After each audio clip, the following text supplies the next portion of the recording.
Hey, listen to Wrestling Roundup on FreeFM, ArrowFM, and MP. As always, I'm Grady, and live on Skype we got Josh.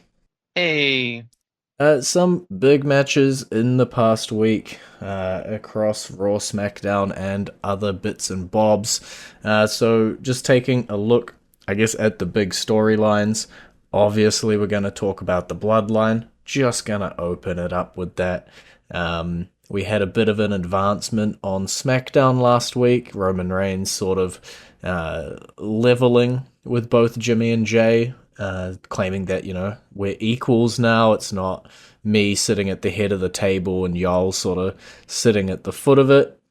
Didn't help them in their six-man tag against Sikoa, Fatu, and Tonga, as they were still on the losing end when it came to that match. uh, well, the new Bloodline definitely needed this for sure. Um, how many people could say that they've pinned both John Cena and Roman Reigns in a year? I don't know. Within a year, I don't know if anyone can. Maybe Lesnar. I just don't know the timings on that. But yeah, it is. I It's an think I extraordinary think feat. Lesnar is the only one because I think Lesnar that would have been the time frame for when he destroyed Cena and then the main cash in. Mm. With so yeah, I think that would be the only person other than Solo Sikoa who has done it in the last year. Yeah, it's a weird one. The new Bloodline, right? Like we've been saying for weeks, for shows now, that they need to pick up some momentum. They need to pick up a win. They need to look like a credible threat between the bells. They're obviously attacking people and they're coming out on top at the end of shows, but between the bells, they need to be racking up some wins. They got it, as you say. Sikoa pins Reigns. It's a big one, quite possibly the biggest one that the new Bloodline could have gotten this weekend. Yeah, yeah. And it's just another layer in that um OG Bloodline storyline with having Sami come out trying to help and inadvertently kicking Roman's head off. Yeah, I think And now this. there's the question of whether or not it was inadvertent or not and stuff. To be fair, Sammy's fueling a lot of that himself. But Yeah. yeah, it seemed to me like when Sammy came out at the end of the match to save the Usos, save Reigns, it did look like he was trying to save Jay. Not necessarily that he was there for everyone.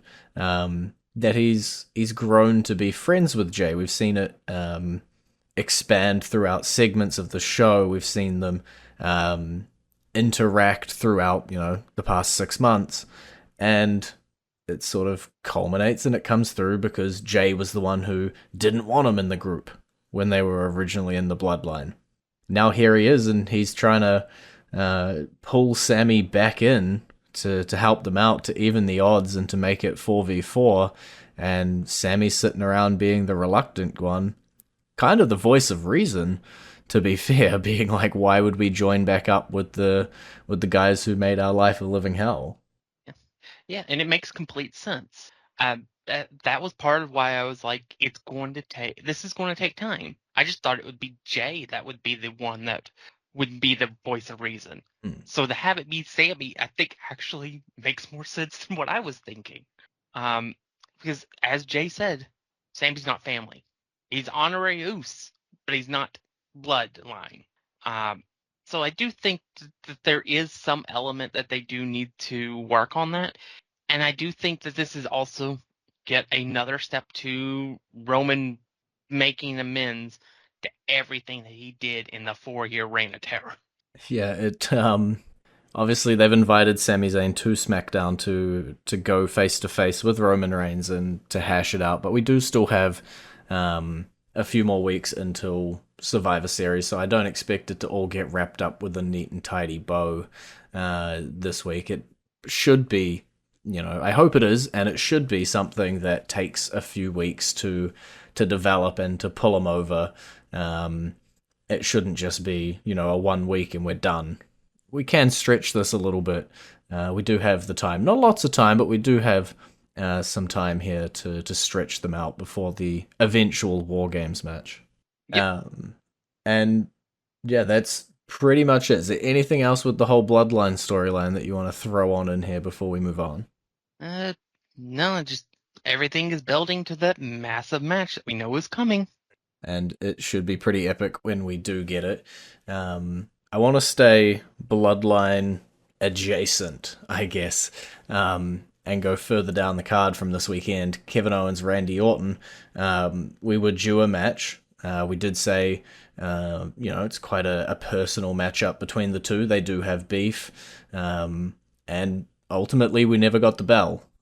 We just sort of brawled around and set up that future clash that we all kind of expected. This wasn't going to be one and done between the two, and in fact, it's not even one yet. It's zero and not done. Yeah, I'm fine with it. It's as you said, it's something building. I think maybe in the next couple of weeks and stuff, things get more and more intense. And then finally, Nick Aldis has enough, and he declares it like a Hell in a Cell match or something, or gives it like some ultimate stipulation. Mhm. And just like falls count go anywhere, rules are thrown out the window, have at it, and then we figure it out from there. Yeah, I think Falls Count Anywhere is a great stipulation, especially when a scheduled match does turn into a brawl around the arena. It does set you up pretty well to move into that stipulation with a bit of foreshadowing. The thing I'm interested with this, obviously, if we look at the core of the storyline, it was Cody Rhodes teamed back up with Roman Reigns, which annoyed Kevin Owens, as Roman has made our life hell. We all know that. Randy Orton stepped in. He chose Cody's side. Now he's a villain to Kevin Owens. We look at another one of Kevin Owens' on again, off again best friend, Sami Zayn, we just talked about, coming to SmackDown this week, looking potentially to team up with Roman Reigns.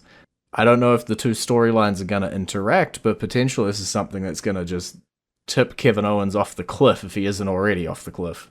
Yeah, I mean, he went off the cliff the second he attacked Cody after at the previous pay-per-view. So yeah, it's just going to be fun because you don't always have to have a title and stuff involved in better feuds. We saw that in the last 6 months with McIntyre and Punk.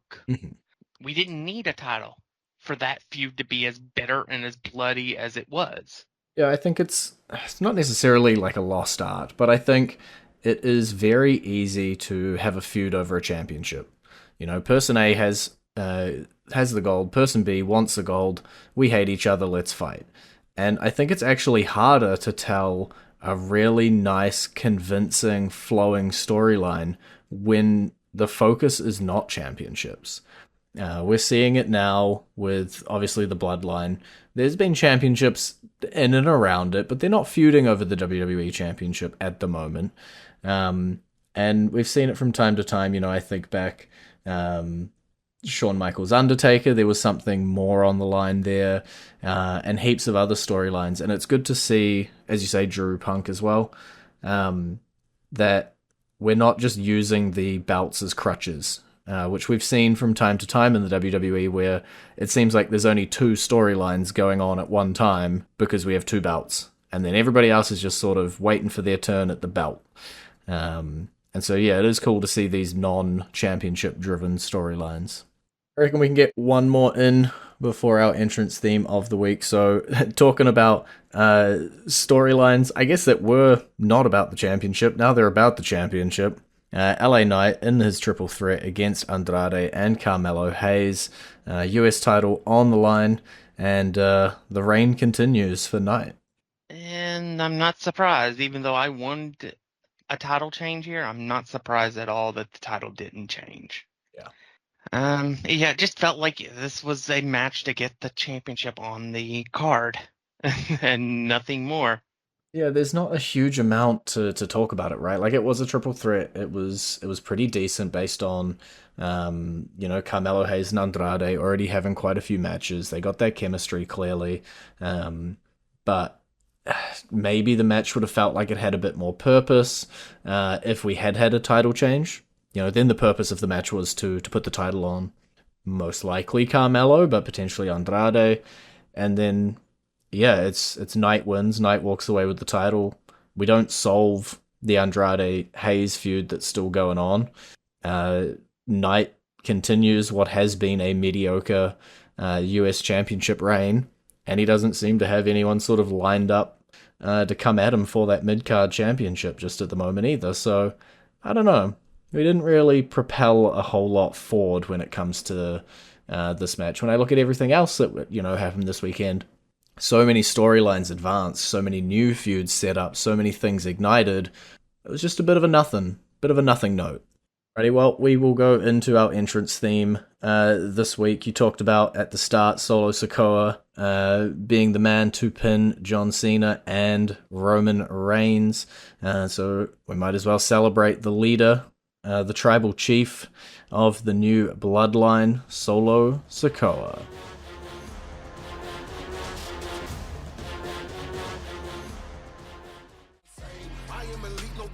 And you're listening to Wrestling Roundup on FreeFM, ArrowFM, and MPR. I'm Grady, he's Josh. I want to jump into the women's division. There was a few matches this weekend and a few storylines and a few everything sort of crisscrossing over. But I want to open up with the Women's Tag Team Championship. Bianca Belair and Jade Cargill putting their title on the line against Damage Control, Metaphor, and Green and Niven, and still being able to walk out with those championships held high. Yeah. It does feel like that this is getting too close to the end for Belair and Cargill, but I guess it just wasn't yet time. I think it was a fine match. I think all four teams got to shine a little bit. And I still wonder who's going to take the titles off of Belair and Cargill if it wasn't one of these teams. Or maybe it's just they want to do it in a one-on-one match.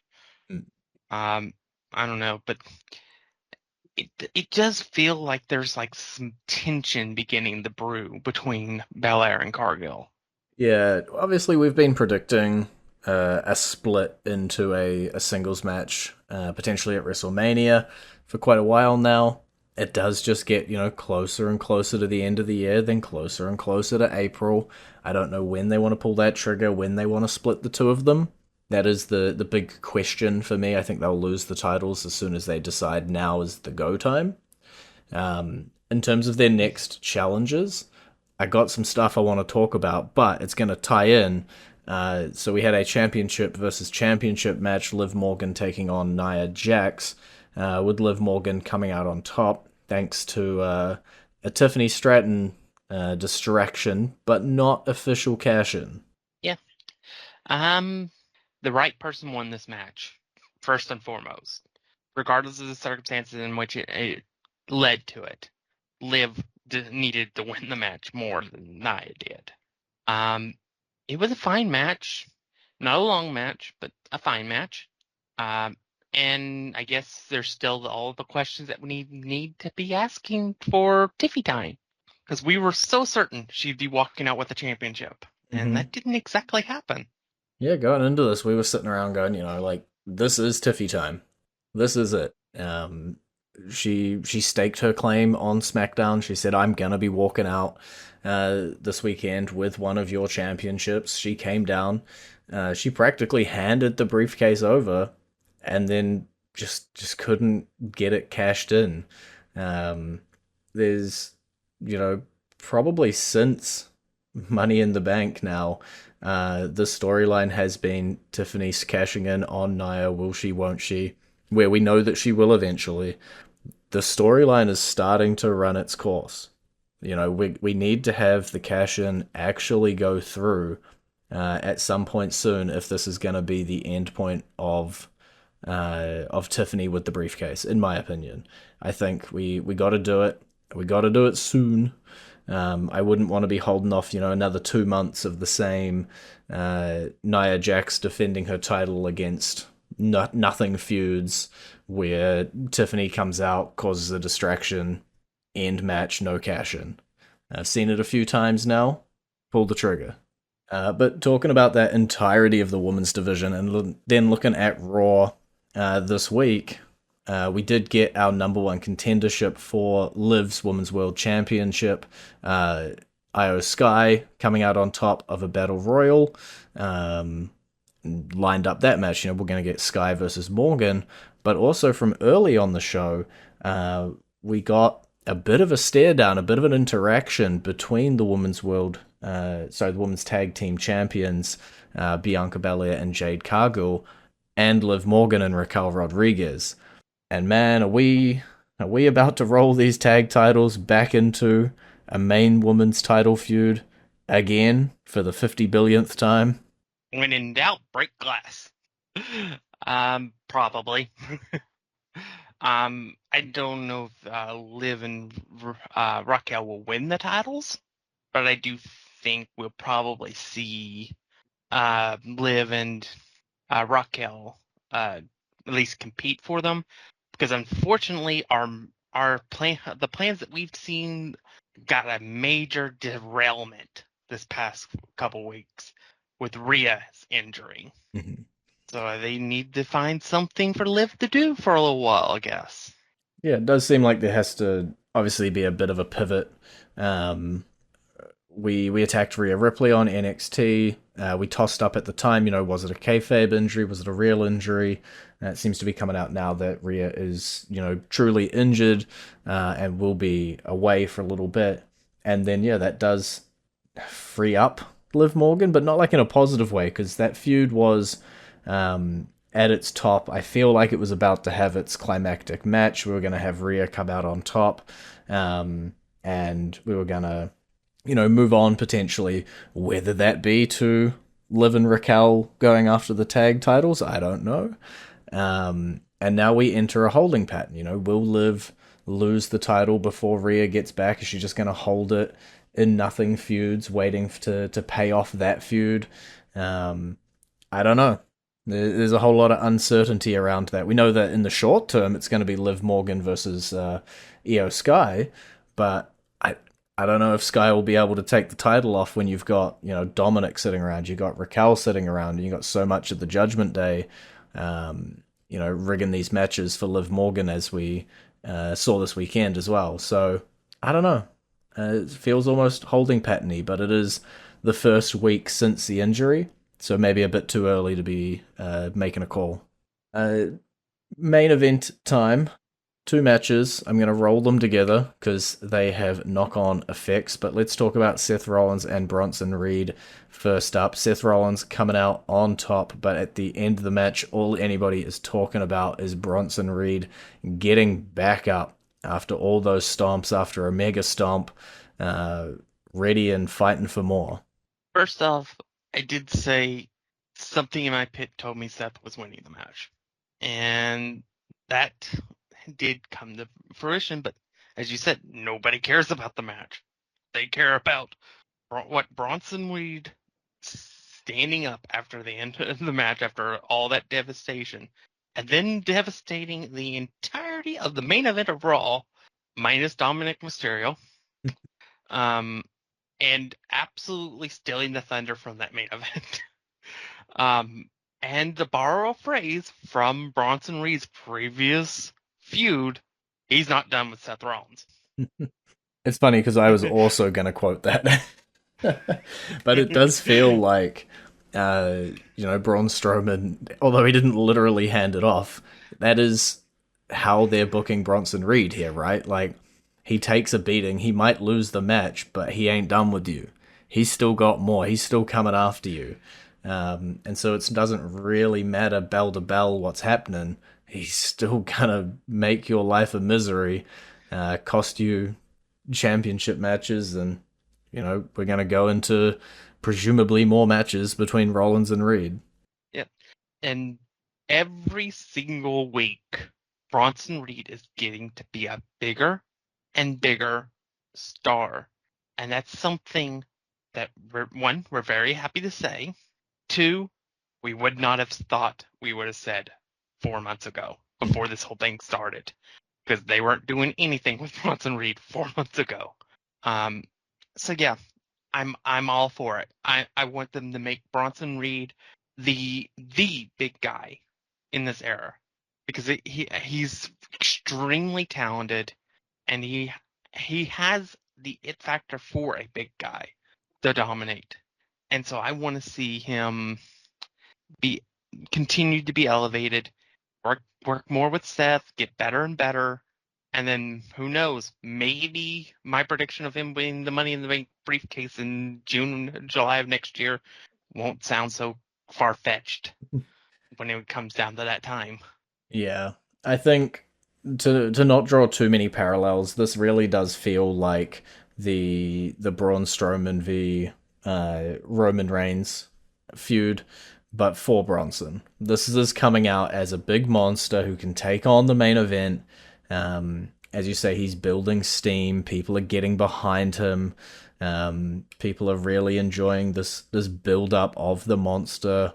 It's always good to have one, big guy just crushing people. It's always a good spot to be in. It was Braun Strowman, and now it seems to be Bronson Reed. Super happy about it, and all the power to him. You did mention the main event of Raw this week. I will jump ahead to it. It was a number one contendership match for the World Heavyweight Championship. Fatal four-way: Seth Rollins, Sheamus, Dominic Mysterio, and Damian Priest. Seth Rollins obviously taken out by Bronson Reed. Sheamus floating around was my short-term pick. Dominic Mysterio, probably the favorite given the lack of him being laid out by Reed, but ultimately Damian Priest coming out on top. Yeah, and actually, I do have some things I want to say about this. Mhm. Um, honestly, I think that this whole situation with um, ti- with the title match and stuff. I think it's building to something different, something else, something sort of unrelated to Damian Priest and Gunther in a sense, because on Raw, there was a promo segment with Gunther and Ludwig Kaiser, in which Gunther basically gave Cody his props for the match they had on the event, and as well as gave some flowers to the faces that are involved in the main event match, which really irritated Ludwig Kaiser. I think they're building to turn Gunther face and feud with Ludwig. Yeah, it's an interesting one because, you asked me a couple months back and Gunther was sort of playing in between the roles a little bit. Um, and then it came to his first feud with Damian Priest and he was just an absolute, poop bag and made us all hate him and we're like, yeah, Gunther's firmly a heel now. I don't think it would take a whole lot for Gunther to sort of slide on back, to the um, ring general character where he's showing people respect as long as you sort of show him respect. He thinks he's better than you, but he's still gonna respect you and he's still gonna, um, have a good match with you and not necessarily just eviscerate you on the microphone being a super heel. So yeah, I think if we do get this Gunther Damian Priest feud, it'll be interesting to compare it to their earlier one and see how is Gunther acting, because we know the levels he's willing to go based on the first one. Is he a little bit nicer? Is he not making personal attacks? We'll have to wait and see. Yeah. Yeah, and I do think that there is that element of they have shown Ludwig Kaiser being like unhinged at times with the way he's done things. I I could see um them definitely playing heavily into that, and like when we had the whole situation with like Gunther being disappointed in his entire Imperium before firing one of them off, um, sending the other to SmackDown, and uh, and then you have just Kaiser being there like by himself, and him having his brief feud with Xavier Woods and the stuff that he did there. I love Ludwig Kaiser. I think he's a phenomenal talent, and I'm all for if that is their plan to do that because I think it will be a series. I think it'll be a great feud, and I think it'll be a great series of matches if they have more than one. Yeah, super interested to see how that all plays out. There's quite a few moving pieces around the place. Things are not super one-dimensional compared to when we were talking about the United States Championship. So here, looking at the World Heavyweight Championship, looking at the champion Gunther, where's he going alignments-wise? What's he doing with Ludwig? His match against Damian Priest. Priest still has unfinished business with Dominic. Seth having his unfinished business with Bronson Reed, Sheamus always being, a main event contender, CM Punk potentially being the plan down the line, floating around. So many moving pieces that make, the show work so well at the moment. But that is all we have time for this week. It's been great talking to you. Maybe. You can visit our Facebook page, facebook.com/wrestling R&D up, or our Twitter page, twitter.com/wrestling R&D up, or our YouTube page, youtube.com/wrestling RND up. And we will see you next week.